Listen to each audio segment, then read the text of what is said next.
men and women, we both have masculine and feminine energies within us. And for us to have a healthy relationship with ourselves and a healthy relationship with others, it's very important that these energies are balanced. Most of the problems we have in relationships are because our energies are unbalanced. Stress comes from an imbalance of energies. Lethargy comes from an imbalance of energy. So first of all, understanding what they are, how they work, and how we can use the breath to balance them out is very important, so we can have a healthy relationship, first of all, with ourselves. The feminine energy is about flow, it's about connection, it's about feelings. All the matters of the heart are feminine energy. So feelings has to do with that.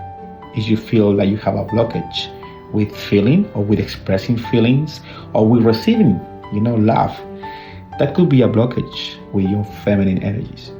Now, the masculine energies are about direction, go, making decisions, working hard, getting shit done. Okay, so if you feel like you have too much stress because you're always going, and you have difficulty connecting with others, it could be that you have an imbalance towards the masculine energy. Now, if you feel lethargic or you have all these ideas and projects and it's very difficult for you to execute, it could be that you are lacking some masculine energy as well. So it's very important, because having too much or too little of each of them could bring very damaging consequences to our life and to our relationships. For example, it's very important that we learn to hold space for ourselves, which means we tell our masculine to step aside so then our feminine can express the feelings, right? For us men, it's very common that our masculine would not allow the feminine to come out and express feelings. So we suppress the feelings, we suppress the feminine. And it's very common these days as well, for women to not be able to express their feelings.